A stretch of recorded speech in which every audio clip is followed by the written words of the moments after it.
Hare Krishna, Mahatma Prabhu, Mario Pineda, please accept my humble obeisances. All glories to Srila Prabhupada.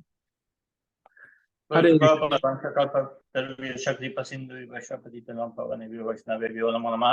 Jai, all glories to Srila Prabhupada. Today we have Mario Pineda Prabhu, Mahatma Das, and he was one of the first Prabhupadanugas. He joined ISKCON in September of 1977 in San Diego. He took the officiating Acharya Ritvik ceremony initiation on May 22nd, 1986 in Hayward, India? Haridwar, yeah. Haridwar, India. He was one of the pioneers of the Srila Prabhupada festival in 1990 and 1991. He also started the Srila Prabhupada's family reunion in 1996. Around that time, he also helped start the legal case that gave Prabhupadanugas the right to print the original pre-1977 books. Maybe you can share a little about your life before joining the Krishna consciousness movement, Prabhu. Specifically, when you were born, what country you're from, what your family background a little bit. I was born in Chile in 1953. I came to the U.S. because of communists coming to government in Chile. I came to California in 1967, and I'm 2 years from my law degree in California, and I got a job at Warner Brothers when I was 18. I wanted a career in the entertainment industry, working in the mailroom. I was not the president of Warner Brothers.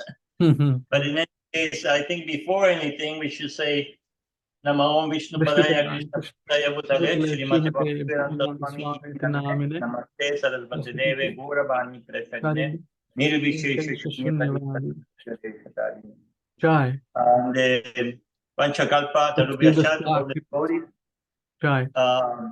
Obeisances to all the Vaishnavas out there.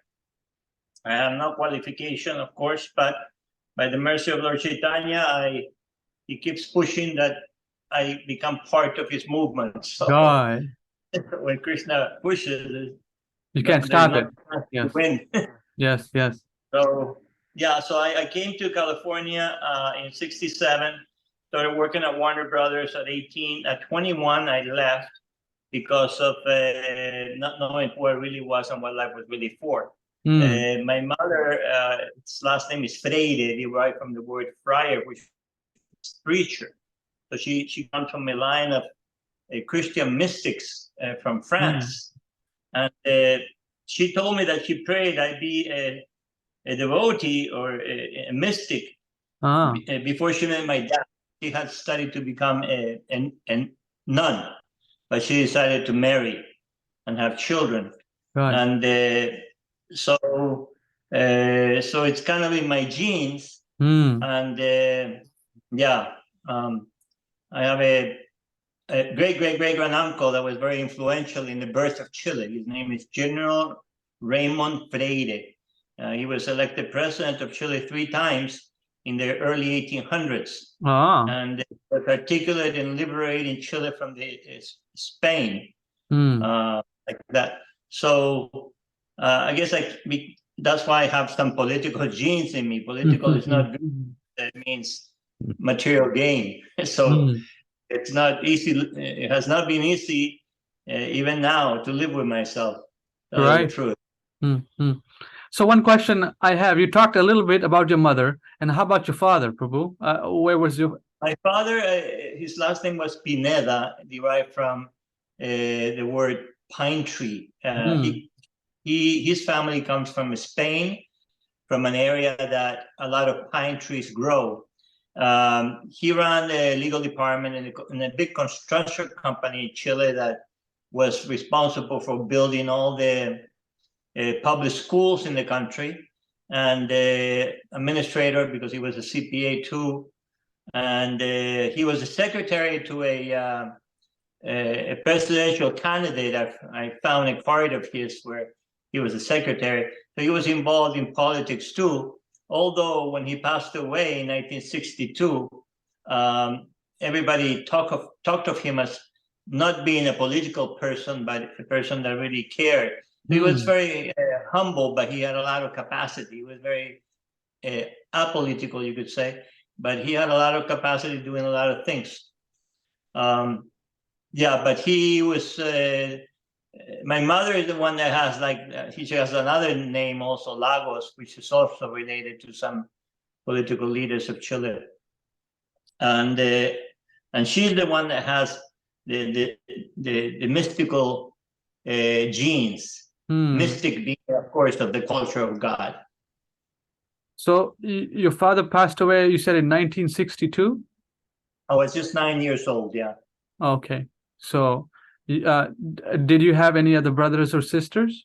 I had a brother. He passed away 10 years ago. Actually 8 years ago.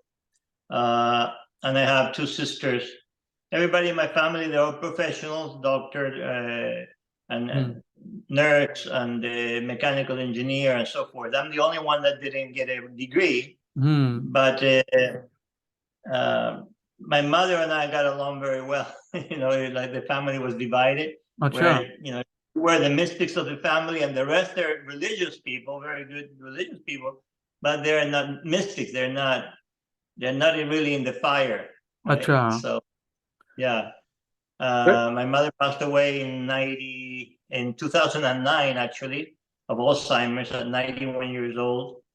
And she's the one that gave me my first Tulasi Japamala and gave it to me. And she said, I heard that Krishna is God. But she worked in the medical industry, so she talked to Indian doctors. And the doctors told her that Krishna is God. So she said, I found out that Krishna is God. So if you're going to do this, she said, please do it seriously. And she gave me the Japamala. So that's something that's an amazing, gives me a lot of spiritual self-esteem, you could say. Yeah, that's amazing that your mother introduced you to Krishna consciousness. That's before you joined in September 1977 or after? When did she give you? It was after. And this was already in 1978 when I was in Los Angeles. I had moved from there in May of 1978. I moved to Los Angeles and I started working in the Spanish BBT. It was short-lived because I didn't have the skills. I'm a low-tech type of person, so forth. So then I did a lot of sankirtan, a lot of cooking, or cutting vegetables and cleaning the kitchen, that type of thing. At one time, I had the keys to 6 departments at Haridwar in Los Angeles. Wow! Because everybody kind of left their service, and I would just kind of jump in there, Wow! It was not important departments, but still, these had to be manned, with reception, Friends of Lord Krishna, then life membership quarters, and the museum, etc. I was in charge of Mahaprasadam. That was one of my best services. I like that one. Yeah. So this was it was a happening time. Srila Prabhupada passed away in November 1977. You joined in September of 1977. So Srila Prabhupada was actually present at that time. Right. I was, yeah. Sometimes I think that maybe he passed away because I joined 2 months earlier. It's possible. And but a relevant thing around this time is that right after the Mayapur festival in 1978, one of the French devotees approached me. I was a new bhakta in San Diego, and he told me that the whole thing was fake. It was not real. These gurus that were named and so forth. Do you know that person? Can we name that person here? In this, Lakshman Das. Is he still present? He's somewhere in the desert of California, as I understand. Okay. And and 1 or 2 others, but he's the one that stands out. So there was some doubt. I said something about it to another devotee, and I was grabbed physically by the then temple president and a couple of his bodyguards, and I was like, if I made one wrong move, I would have gotten beat up, I think. They said, you cannot say this at all. around here. If you want to stay here, you cannot talk about this. And so I said, well, what do I know? I don't have anywhere to live. So I just took a humble position. And I kind of bought into it for a while. But I had this strong sentiment. The more I stayed, the more the sentiment grew in me that my spiritual master was Srila Prabhupada. So I went to India in 1980 and again in 1986. And I had a friendship because I had been acting temple president in San Francisco in 1982, 83. San Francisco, you mean Berkeley? ISKCON Berkeley? No, this was in San Francisco on Carlos Street. Okay. It was a small temple there. It was being rented. The GBC was Atreya Rishi. Yes. And it was the house of the Bhaktivedanta Institute at that time. Okay. So I had a little report with Bhakti Sarup Damodar Swami. Yes. So we ran into each other right after the Kumbh Mela.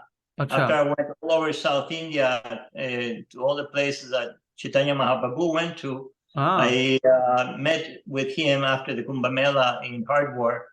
And I said, Maharaj, I need a spiritual name. And I made it very clear to him that I was Prabhupada's disciple. I felt like he was my spiritual master and so forth. And he said, no problem, no problem. We had a simple ceremony at Haripuri on the banks of the Ganges. He dipped the Japamala in the water and gave it to me and gave me this name, Mahatma Dasa. But I had made it very, very clear to him that I would be Prabhupada's disciple because I didn't want any difficulties. And he agreed, no problem. But later on, he said that I had to understand that I was not like his godbrothers. So at that time, I told him, Maharaj, I made it very, very clear because I knew this would come up and you agreed to this.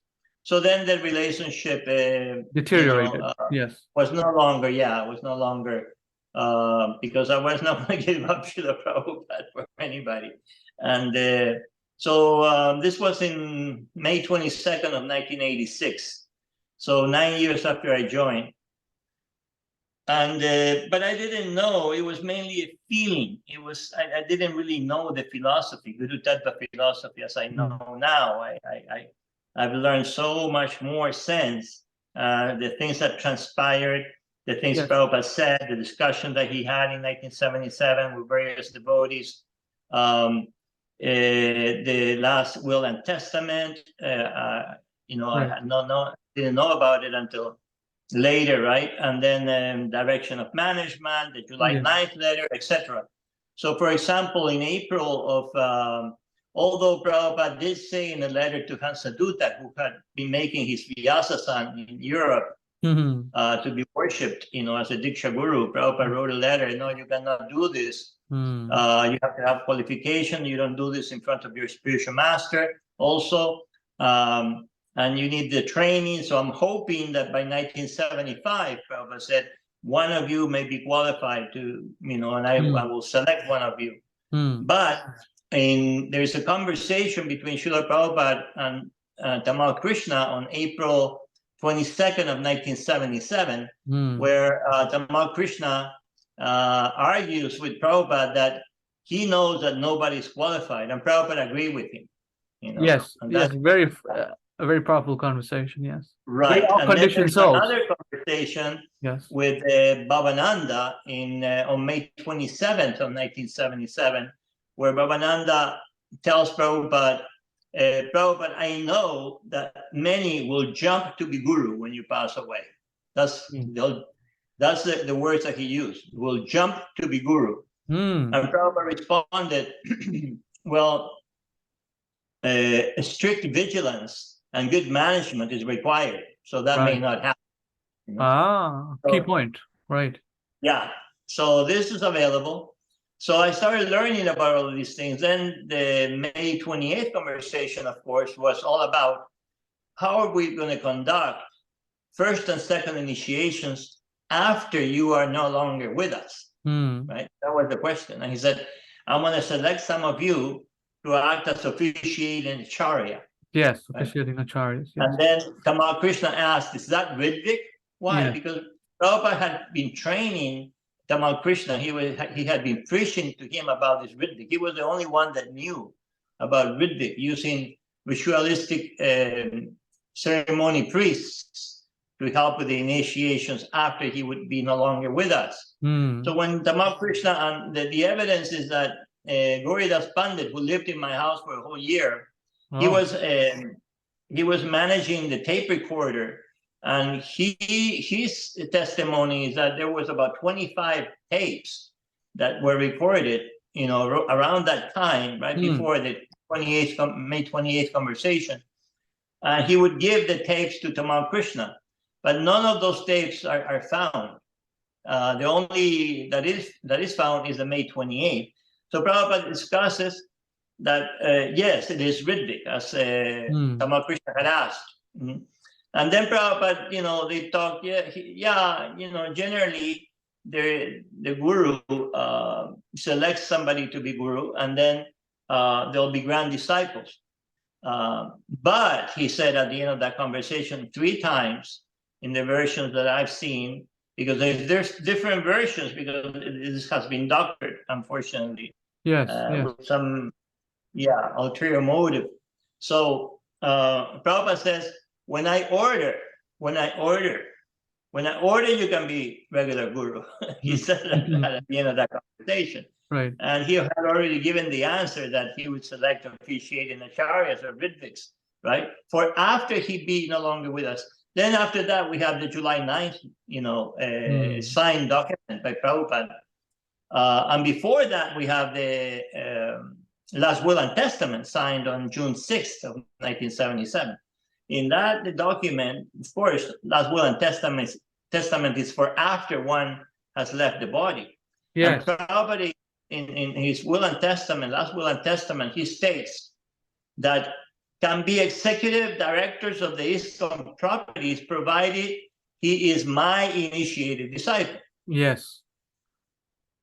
So this is an order, a transcendental and legal order that has to be followed. Yes. Otherwise, there's criminality there if it's not followed. Any living trust, you have to do exactly what the trust says. Otherwise, you're a criminal. Yes. You change it. Yes. So this evidence started, coming to light to me, and solidify my understanding that Prabhupada is the only one that can initiate after he would be no longer with us. Yeah. There was conversations after that where people were ready to take Diksha. What do we do, Prabhupada? And Prabhupada responded, I have allocated some of you to do this, Yes. this ceremony. Right. Jayapataka in India, Mayapur, etc. Yes. He explained like that. So he never changed. This was the last order, never changed. He never said somebody is going to be guru, Diksha guru, no. Because there was this qualification, and then he manifested this understanding of lack of qualification again in, that was October 8th of 1977 in a conversation in Vrindavan with one of his nephews, of his, one of the disciples of his godbrother, where he stated, I have brought these Vanaras, monkeys, because Vanaras means monkey in Sanskrit. Yes. I have brought these Vanaras like Meleshas and Yavanas, talking about his disciples, right? No one amongst them is fully qualified. So this was October of 1977, right? Yes. Then November 10th of 1977, I found out that Prabhupada, this was in a video on YouTube, but it was taken out claiming copyright, right? Where Prabhupada, he tells his secretaries, close secretaries, after he had made a complaint that perhaps he was given some intoxicant. Yes. Yes. He said, and he had gotten sick. So he said, take me to Govardhan Hill. And he did say that if he was taken to Govardhan Hill, that cured. he would heal. He would heal. And his secretary refused to take him. That's Guru Aparad, of course. Yes, And yes. the argument was that Prabhupada, we feel that if we take you, you will die. And Prabhupada says something very, very interesting. He said, Rama can kill and Ravana can kill. Better to be killed by Rama. Right? So in other words, he compared his secretaries who had just committed Guru Aparad, right, which destroys all of your bhakti, of course. He had compared them to Ravana. So, and then of course, you judge by the result of something, right?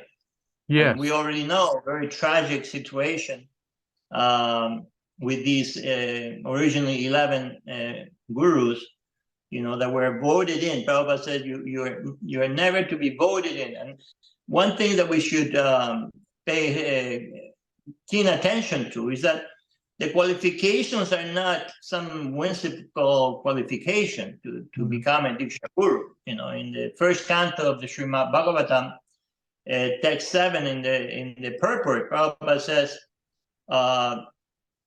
one must be fully conversant in all systems of philosophy, such as those authored by Jaimini, Pantajali, Ashtavaka, Kanada, Gautama, Kapila. I don't know if I mentioned Canada. Of course, the other one is Vedavyas. There's 7 systems, but he only mentioned 7 in that part. One must be fully conversant in all these systems of philosophy before one can sit on the Vyasa-san, Prabhupada says. Right. In that report, right? Right. Why? Right. Because in that way you can show nicely the categorical superiority of the theistic system authored by Vedavyas. The system of God consciousness, of Krishna consciousness, right? Right. He explains that. So these systems are very, very vast, very, very vast. And you can pick just one verse of any of these systems, and you can lecture on that verse alone for 3 months. Right. Yeah. So it's not something easy to do. I have asked some of these elected by vote gurus, who are the authors of these systems? 3 of them I have asked, and they didn't even mention Vedavyas. They go, oh, well, Prabhu, that would take like 3 months to elaborate. No, I don't have 3 months. You don't have 3 months. I just want to know the names of the system of the authors. They didn't know, not even Vedavyas, right? So but Prabhupada is saying that you must be fully conversant in all the systems of philosophy before you sit on the Vyasa-san. So there is disqualification. But I discovered that even if there is qualification, right, one must also have the order of the spiritual master. There's a famous lecture where I was taken aback when I heard this lecture. Prabhupada was very heavy. He said, don't go very speedily. Right. Don't go very speedily, he said. Guru can be guru only if ordered by guru. That's all. Otherwise, nobody can be guru. And that was said in Nairobi, Kenya, in 1975. That was October 28th of 1975, right? So all this evidence is there, you know, before he passed away. And then, like I said, then you judge by the result. Right? Yes. We can see that we don't want to go into detail, but, you know, our children, hundreds of our children suffered tremendously. And it has affected, you know, ISKCON society and outside the society also very much. And there was some violence too. Right? We have a few books, right? We have this book. Yes. There's 4 books about gross violence against Srila Prabhupada himself. And then we have other books like, you know, this one. Yes, 11 naked emperors. 11 unauthorized, unqualified. Yes, it's a great, well-researched book. Yes. Prabhupada said, oh yeah, that's the thing. This author is not very favorable to Prabhupada even, but he did a very professional, I think, an honorable enough job, you know, that looking for the truth and presenting the truth. And he's obviously an incredible researcher. Yeah. So Yes. so we had whistleblower Suloshan Prabhu, whom I have here. Yes, we see him. Yes. 32 years, nobody did a memorial for him or anything. Right, you did that. So yeah, he wrote the book, The Guru Business, right? Yeah. Quote of Prabhupada's letters. Yes, yes. It's really interesting. You joined in September of 1977. You took initiation, officiating Acharya Ritvik ceremony in May 1986. And now... The same day that Suloshan was murdered, actually. Oh, interesting. Yeah, the same day. That's May 22nd. Oh, wow. May 22nd. And I got my ceremony May 22nd of 1986. Did you ever meet Sulochan Prabhu? Did you meet him? I remember seeing Suloshan in the community. I never interacted personally with him. Okay. I also remember seeing in the community those that were against him. I see, yeah. But I never had any personal interaction. Okay. So I will go back to your initiation ceremony and then your realizations. You took May 22nd, 1986, and then we're in 2023 right now. So from May 2nd, right, of May 22nd of 1986. Fast forward several years into the mid-90s, you saw a lot of things in your devotional life. So I realized that there was just no focus on Prabhupada. There was no focus on Prabhupada. So Paratrikananda Prabhu told me that he was planning to do a Prabhupada festival to make more of Prabhupada consciousness. And I jumped at the opportunity. You could say that I'm kind of a opportunist.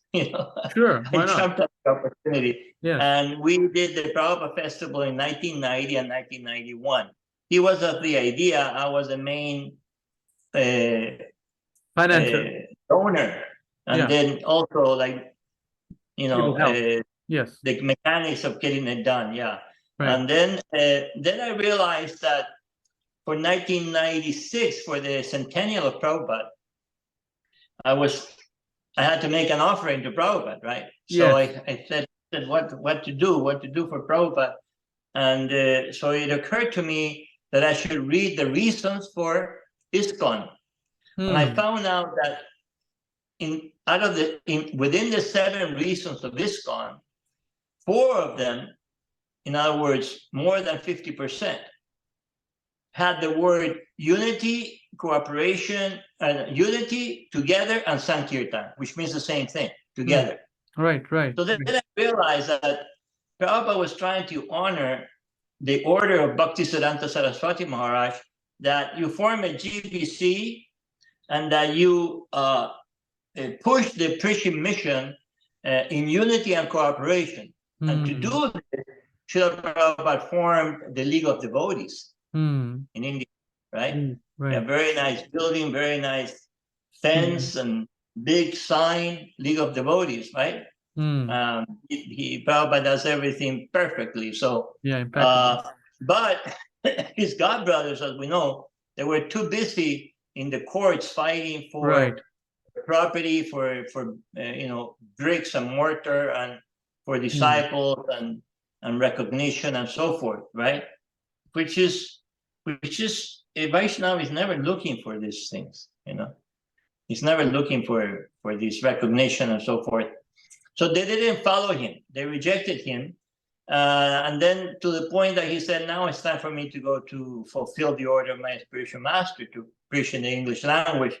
So they didn't give him kartal, they didn't give him medanga. Normally, they had brahmacharis and they had, control of assets and so forth, right? The normal thing to do is, you're 70 years old, take this brahmachari with you. Right. Here is some money. So that's the normal thing to do. If you are a humanistic and pathetic type of person that a devotee is supposed to be, that's what you would do, right? But in Kali Yuga, the demonic entity is within the heart of the devotee too. So the devotees are extremely competitive and dominating and political, you see, many times. So they didn't help him. They didn't care whether he would live or die. He came completely depending on Krishna, 2 heart attacks on the way. That's when he saw Krishna rowing the ship that he was on, etc. And then he knew that, he told somebody, many temples are there, are just separated by some time, he said, right? Yes. And so all of these things I learned, and it just enhanced my realization of the great giant that Prabhupada is, and his huge capacity. I mean, 80 books, in 9,000 letters, 2,000 recorded lectures. Wow. Right. So yeah. It just keeps increasing, Certainly. how magnanimous Prabhupada is. It's just, you mentioned 2023, I'm still learning and I'm still, appreciating more aspects that reveal. One devotee in a Sangha that I belong to in Mexico. Yes. We have classes every morning, every evening, book distribution every day, etc. We have printed a magazine, De Vuelta a Krishna, Back to Krishna, right. 3 times, and we're on the 4th issue working on that. The temple president that we elected, Krishna Kishore Prabhu, he mentioned that, the more he learns about Prabhupada, it's like there's no greater personality that we can think of, in all of the history of the Mahatattva, basically. I mean, there's Narada Muni, of course, and so forth, but Prabhupada is right up there with all of them, because he is the external manifestation of Paramatma within the heart, of Krishna within the heart, right? He is a person Bhagavad or Bhagavatam, none different than Krishna. Yes. He's more important than Krishna even, right? Yes. Yeah, he's the most important principle in life. I learned this in Madhya Lila 7 and 8, there are descriptions. Ramananda Roy described, is asked by Mahaprabhu, please, Ramananda Roy, please tell me, which is the most important principle in life? And he said many things for 7 days and nights, many things about Varnashram, everything, including, he said, Madhurya Ras. Madhurya Ras is the topmost, right? And that's what we aim for. Chaitanya Bhaktas, that's the boon that we get at the end. We go to Krishna Loka and experience is Madhurya Ras, conjugal love, right? But Chaitanya Mahaprabhu rejected even that. Wow. That is not the most important principle. So until Ramananda Roy, who is actually considered to be an incarnation of Arjuna, right, by some authorities, to whom Chaitanya Mahaprabhu revealed his whole, just like he revealed in the 11th canto of the Gita, the universal form, in Chaitanya Lila, he revealed his unlimited, eternal, pure love of God, pastimes and forms and so forth to Ramananda Roy.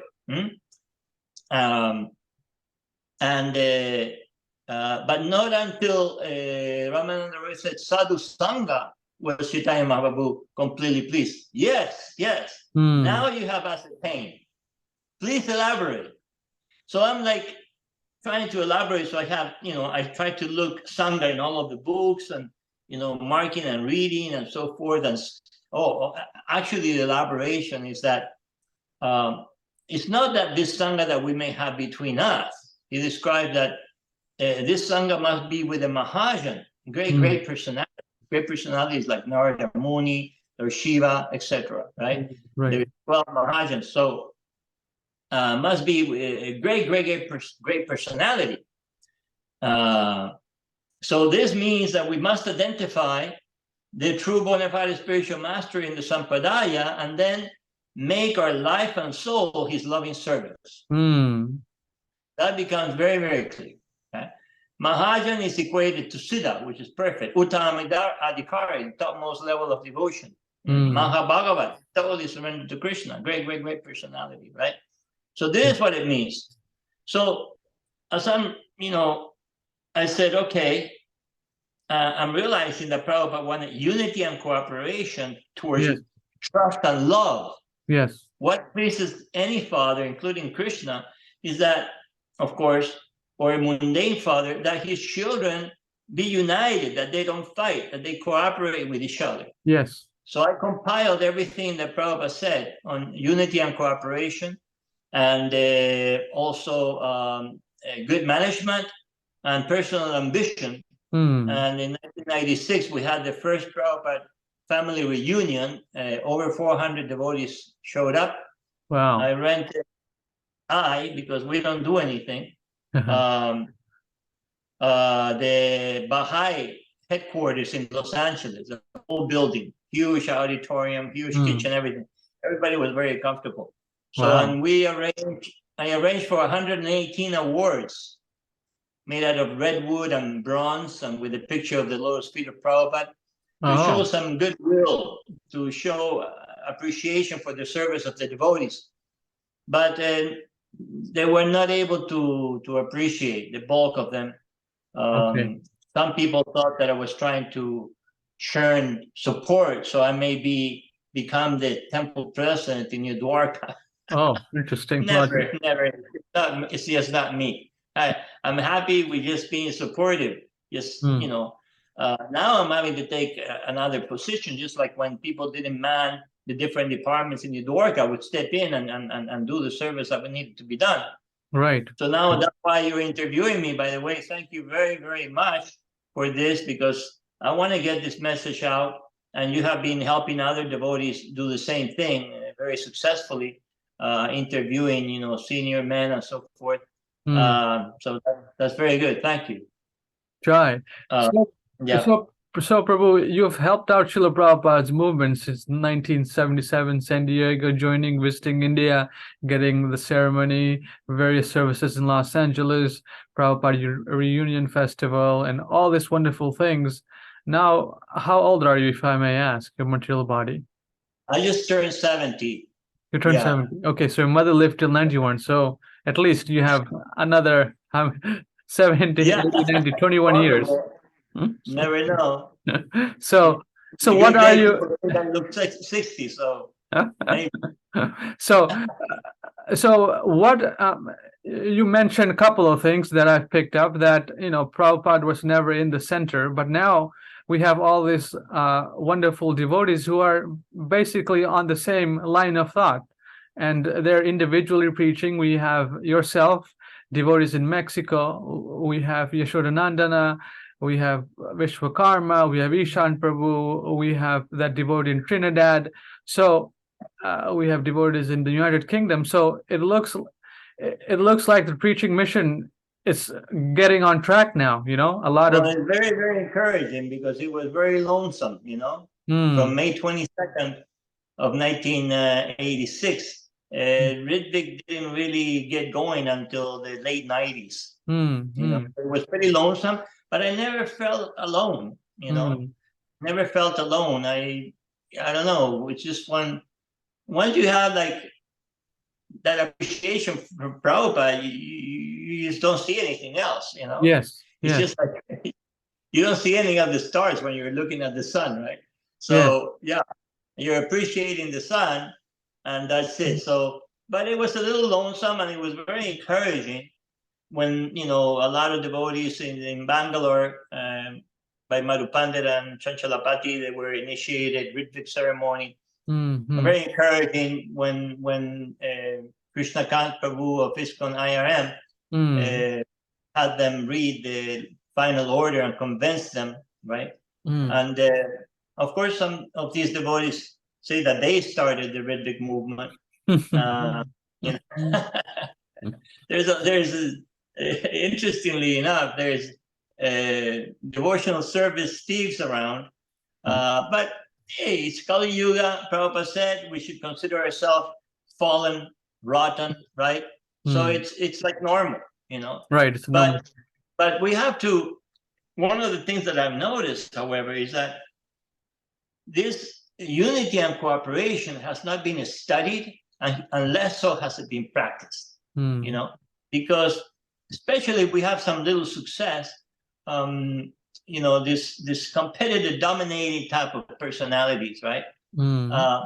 They have unity between themselves and they want cooperation toward them, but it's not so simple. You have to know good communication skills also. Right, right. And you have to understand that cooperation is reciprocal. Yes. You know, an agreement that you help each other, one for all for one. Yes. So this is lacking. This is part of immaturity, right? It's part of immaturity. And it's so this has been going on. In fact, when I started pushing this unity and cooperation, devotees said, "You're dreaming that so and so is going to be under the same roof with so and so forth." And there's no choice. We have to do it because it's Prabhupada's order. It's Prabhupada's desire. That's why he found legal devotees. That's why he founded ISKCON, right? So little by little, you know, yeah, we're very good at complaining, all of us, right? Yes, we are. But we have to give credit that things are gradually getting much better. Gradually, everybody, a lot of devotees are talking about unity and cooperation. Yes. And that's a good thing. There's a couple of gatherings happening, one in New York in October, I understand, and one this coming month in Germany, where devotees are coming together, right? Yes. Looking, Prabhupada said, for example, don't ever take a position of non-cooperation toward your godbrother, And he said also, if you don't cooperate, you render me useless. He also said, even if you disagree, you still must cooperate.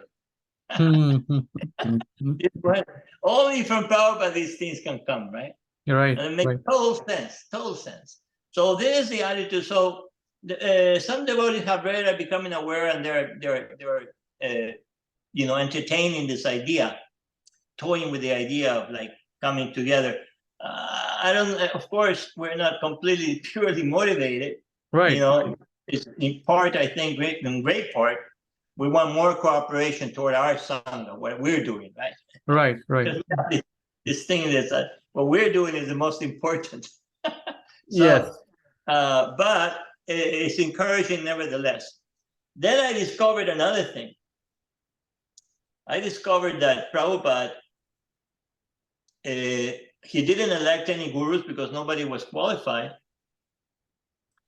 But he did identify one devotee to be Siddha, to be perfect, you know, and that is Jayananda Prabhu.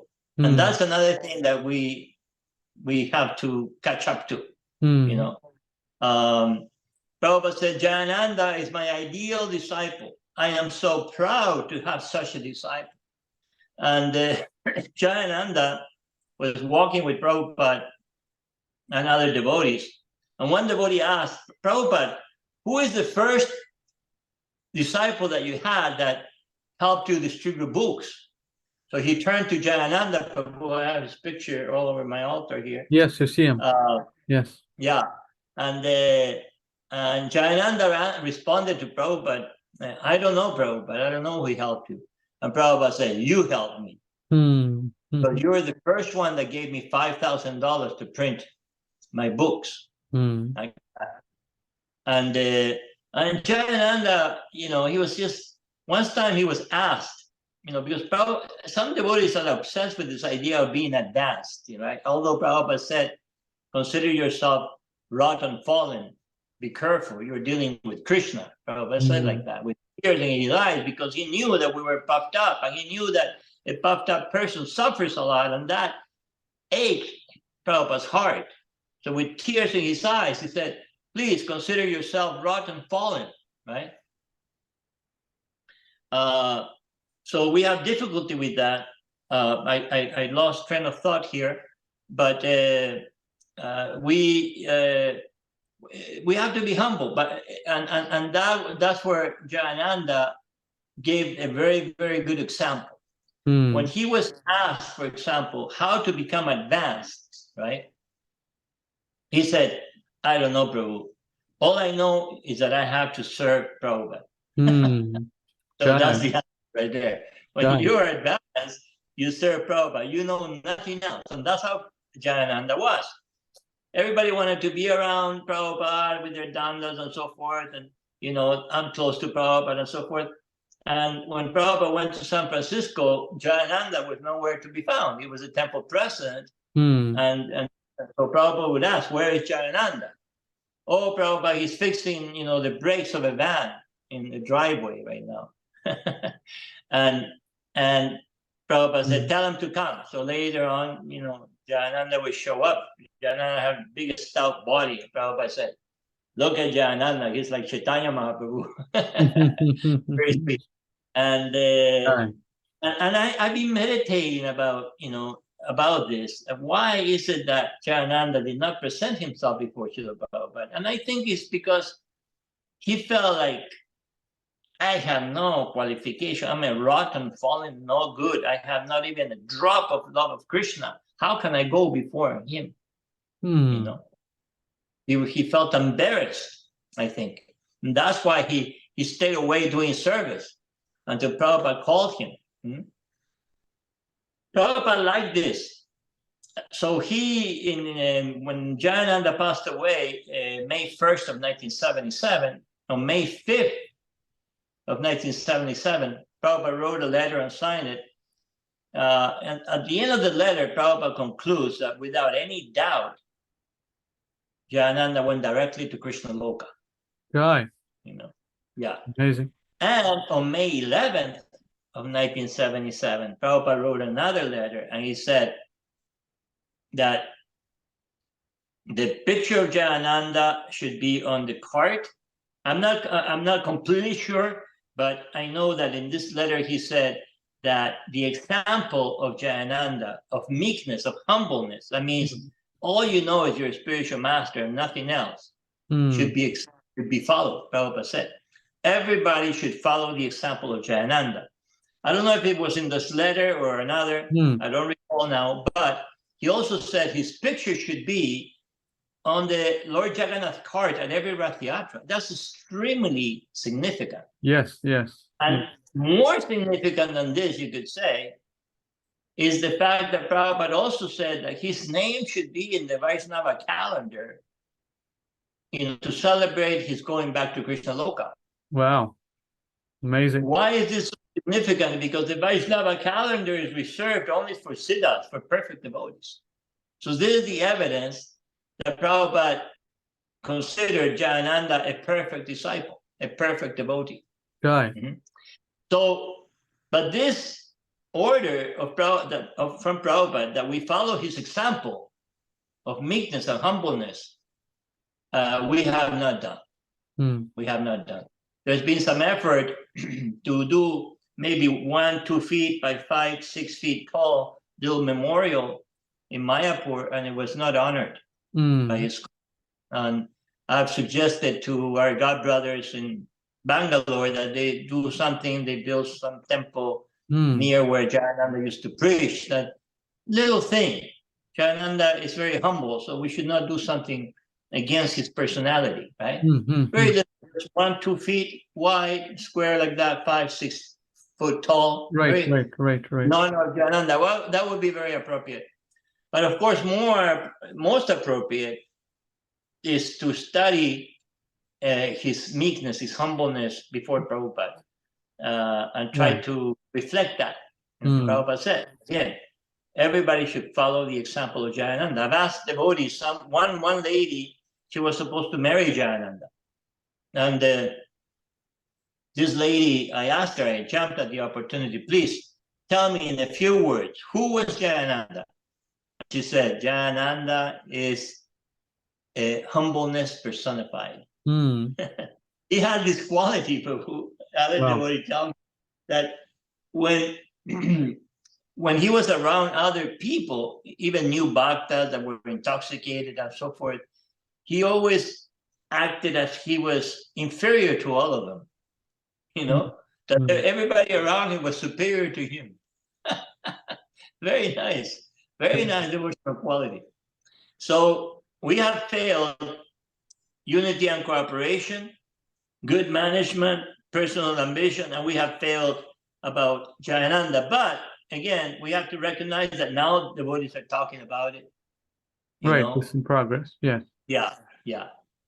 So this is what I've been doing. You mentioned from then until now. Yes. This is that's why I appreciate so much, because I have a realization how important this is. Let me tell you a story. I think this, for my personal, it's a dear to me. I don't talk about it too much, but I'm gonna talk about it because Jayananda is extremely important. I was very angry. I'm a passionate guy. I have Latin blood in me, right? I was angry that the devotees were not receptive to this unity and cooperation that Srila Prabhupada wants. Oh my God, I was complaining within my mind, how these devotees they don't want to come together. They just want everybody to follow them, and like that. And so one day I start waking up in the morning. Sometimes, I don't know if it happens to you. You haven't opened your eyes in the morning yet, but your mind is thinking something having something or something, right? Yeah, some conversation. So like that, I see, before I open up my eyes, I see that in my deep sleep, I was hardly, like very, very intensely, very sincerely praying for the same God brothers that I was mad at, And that's not me, because I'm also like political, come from political family. I'm also competitive, right? Yes. So it really I said, what is this? I had never prayed sincerely like that for my God brothers or anybody else, really. And I said, oh my God, this is Jayananda. Jayananda did this. I had the realization that Jayananda is part of a highly sophisticated spiritual technology that you can become acquainted with if you start becoming acquainted with his example of humbleness towards Srila Prabhupada. Right. And there's no other explanation, because I have been reading about him and meditating about him and appreciating. Let me tell you, two devotees preached to me in September of 77 that convinced me to join. Padmaloshan Das and Janaspriya Das, both of Mexico. Janaspriya lives in Hawaii. Yes. In Tijuana. And they told me that when they took Jayananda to the clinic in Mexico, very nice clinic with beautiful bed, like Western style, clinic. And Jayananda goes in there and he sees this incredible bed, and he said, very, very sincerely, no, this is not for me. I don't deserve this nice bed, he said. So he decided to make an altar for Prabhupada of the bed, and he laid on the floor. Wow. Yeah. You cannot imitate this. And this devotee told me that he did it with such sincerity and honesty, there's nothing they could do. He was just totally like, this bed is for Prabhupada, it's not for me. So this is a very, very special soul, Jayananda. Jayananda was planning to commit suicide because he couldn't find anybody that he could trust. In fact, he had put paper in all the holes in his apartment, and he was going to turn on the gas and commit suicide. But when he was doing this, he got a call from one of his friends that invited him to join them to have dinner somewhere. And he said, oh, if I commit suicide, my friends are going to be very, very upset. So I better go and have dinner with them. Like that. And then he found a flyer about Prabhupada.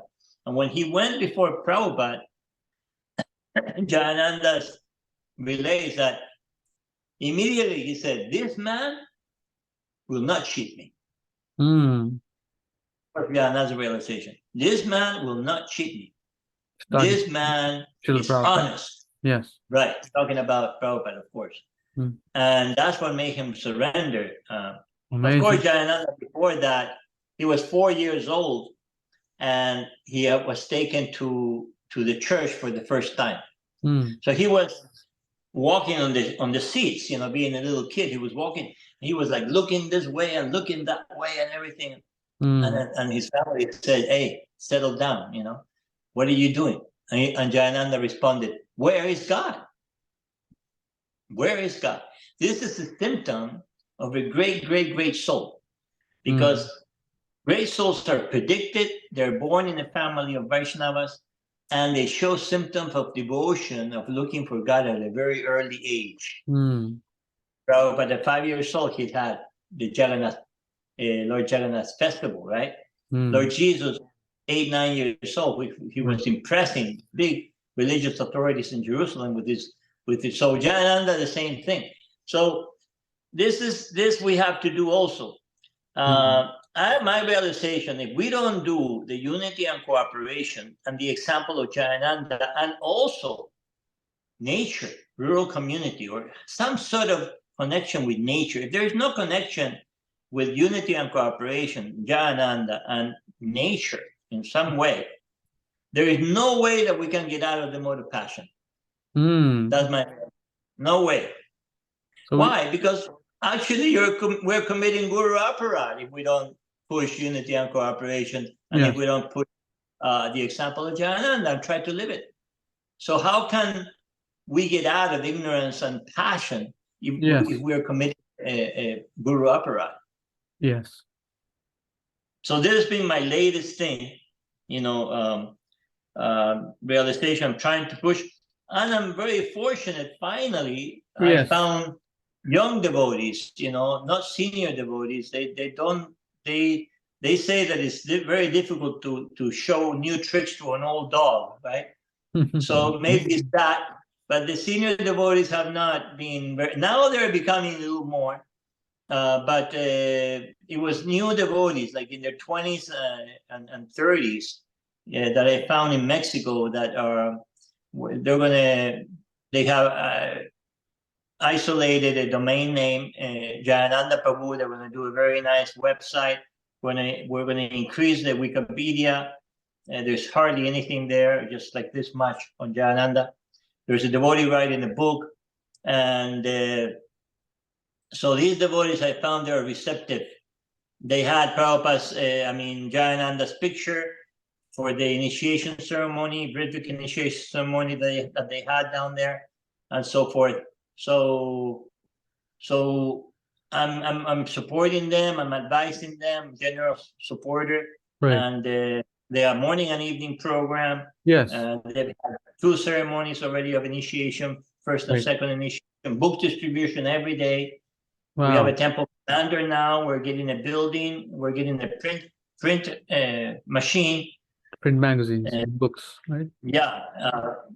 So these younger devotees are appreciating, and that's what we want. It's time for us to, support these younger devotees and give them everything we have so they can take it to future generations. Do you have any magazines? You're one of them in a way, and you're doing really well.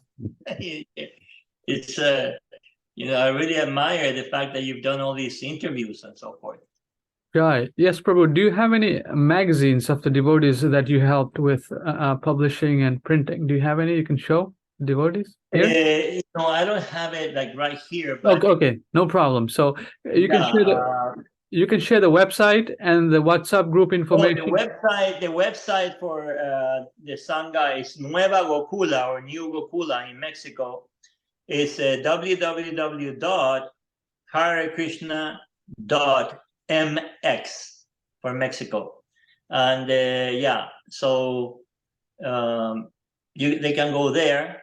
Like I said, we have full morning program every day, starting at 5 in the morning. Evening program, Bhagavatam class, Gita class, book distribution every day. We have a temple commander now, a devotee that joined us from the Czech Republic, Arjuna Prabhu. And we have friends as far as China and Canada, and so these new devotees are taking it up. Pretty soon, I think we're going to have, because Krishna Kishore is very, very studious type of guy. He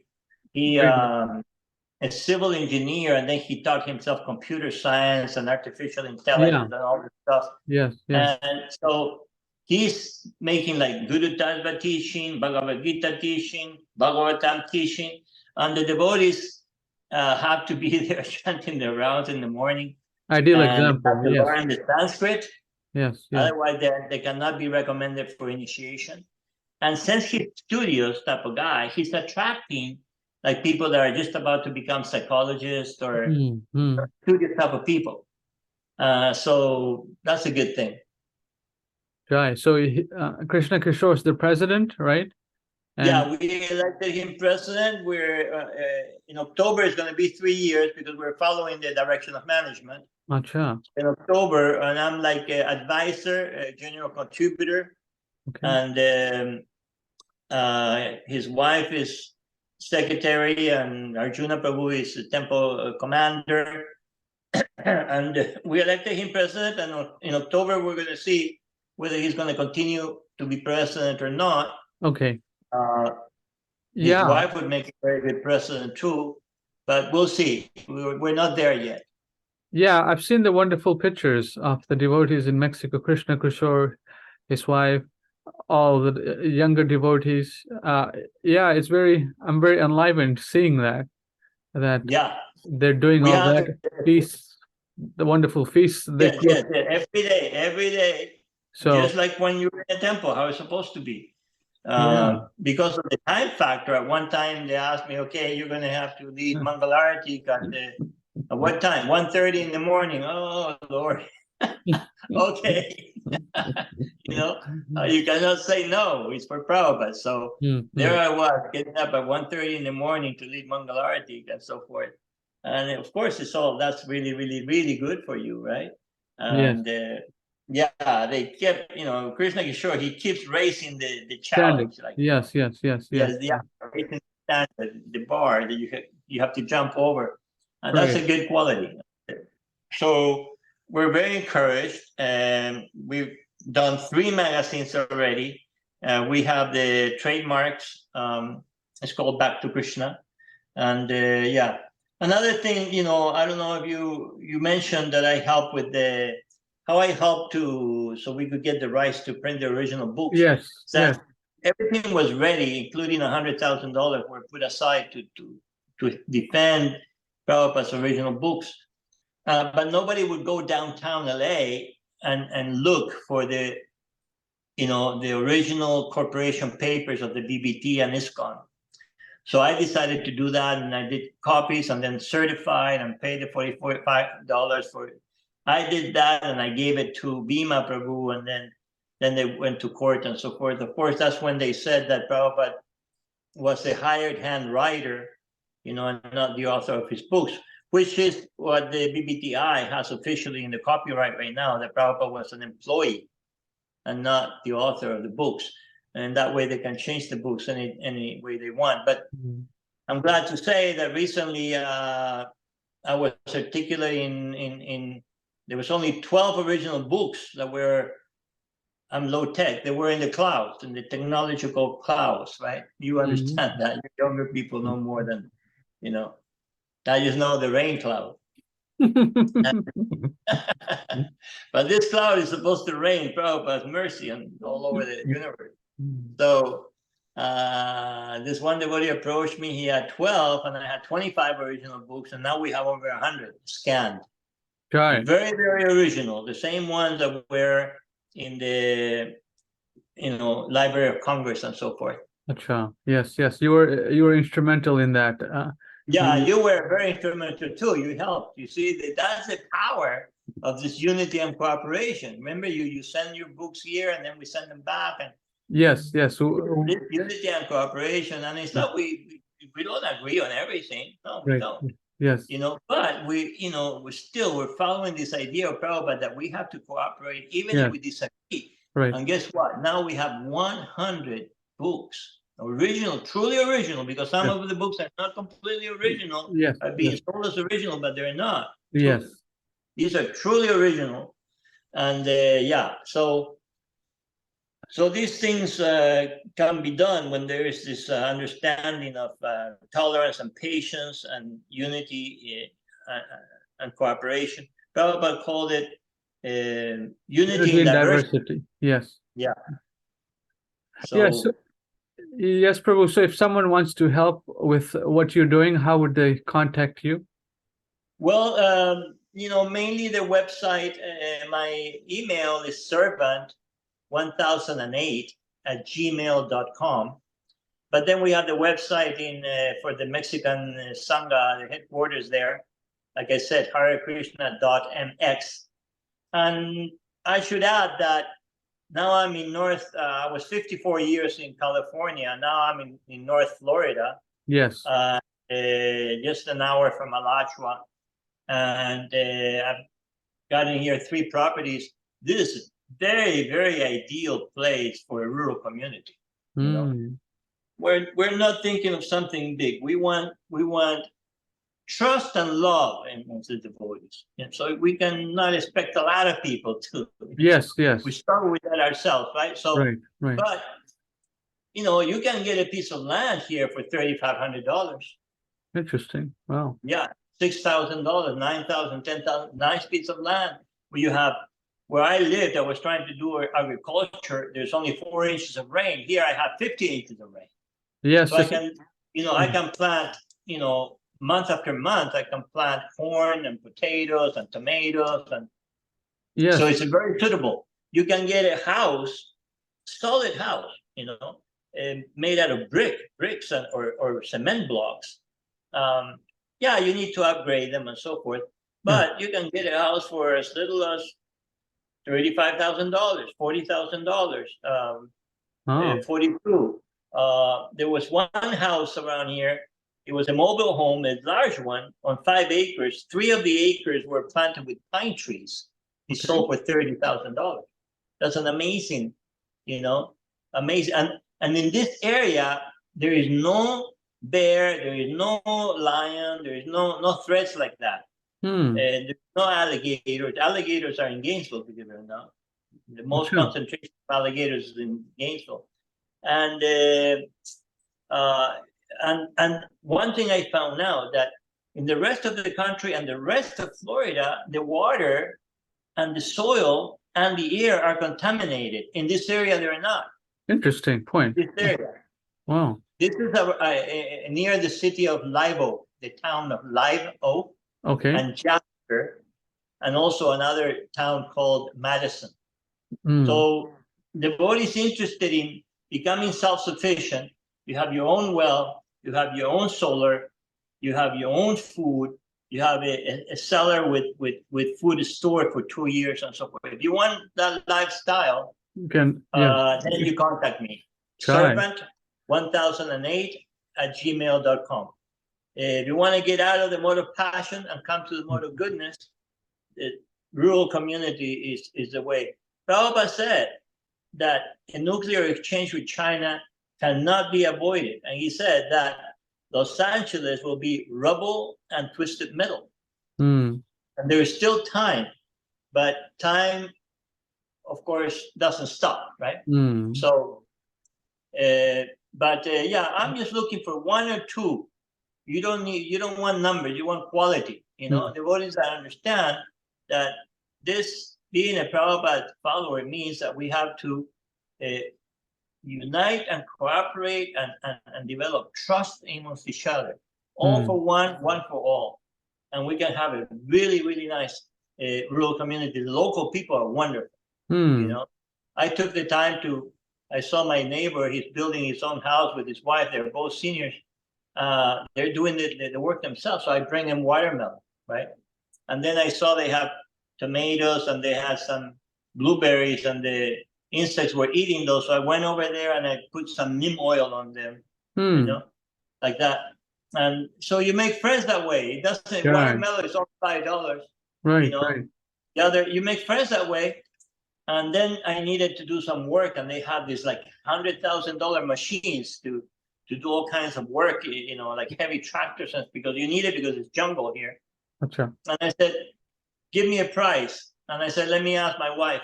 And they came back. I said, for you, it's for free. Wow. Amazing. And they have a sawmill too, and that's also for free. And I said, no deal, for free, no deal. You have to accept that I give you something in return. So, and they're normal people. They're normal people. In New York and California, the people are not normal anymore.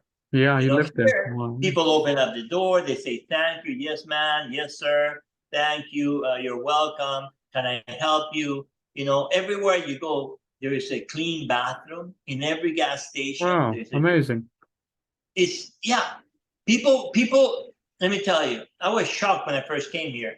The FedEx guy came with his truck full of stuff. The UPS guy came with his truck full of stuff. Other people, and they're going into this place to get coffee in the morning, right? Yes. And they're leaving their car running, their Wow. van full of stuff running. Oh my. They come out and it's still there, like it used to be in California and New York before. No more. You do that in California, your Oh, van it's is going to gone. be gone. Yes. Are going to be gone? Not here. It's still like that. Amazing. Wow. Yeah. Wow. So it's very, very, very good area for devotees that want to. We're 90 miles away from one ocean and 90 miles away from the other ocean. Hmm. You know, so there's no hurricane here. With the last hurricane, here there was a drizzle and that's it. Oh, Nothing more. It's protected because it's like in the middle near Georgia, right in the middle from the both oceans, and you know, far north. And so there's no threat around here about these things. And it's Hmm. not me that, you know, that it's Krishna that put me here. It's just totally clear. I have no brain to do anything like that. I Yeah. don't. But, you know, any Yes. little sincerity that you have, my God, you get such a reward. Yeah, I remember visiting you in Northern California in your bunker house. You know, Yeah. you had all the fruit trees there, and the squirrels were attacking, and you captured the squirrels, and then oh my, Oh, I and caught 50 squirrels. You don't want to kill the things, but you know, and I took them like 2 or 3 miles away, and then I found out that they know how to go back to where they were living. Next thing I know, the next day they're all there again. and 4 inches of rain. Here I have 50 inches of rain. yes. I remember You that know, place. so it's like day and night. Those devotees that want to save themselves and their families and so forth, I recommend. You can either live in one of our properties. We have 3 properties, or you can have your own property. Whatever you want to do. You can help them, right? Yes, talk to you. Yeah, we can help each other. You Yes, know, yes. whatever the situation, have your own place, or you can live in another devotee's property or something temporarily. Right. But it's affordable. There are jobs around. There's things you can do. If you want to build stuff, you don't need permits. Oh, interesting. A lot of the stuff you can build, as long as there's not a solid slab foundation, you don't need a permit. And then I said, I want to make a kitchen to the government. I went to the government. I want to make a kitchen because I want to sell bread. I want to sell veggie pies, samosas, and so forth. Right. And they said, you don't need. Wow. Do I need a resale permit? No, you don't need. I said, what? No, you don't need. And the lady said, you know what? I sell stuff out of my kitchen all the time. Everybody around here, we bake cakes and sell it to our friends and family and neighbors and Wow. make a little extra. You don't need anything. Amazing. And I said, wow. I already started. My insurance agent was my first customer. And she's crazy about growing up potatoes. So, yes, I so remember. we can have our own business.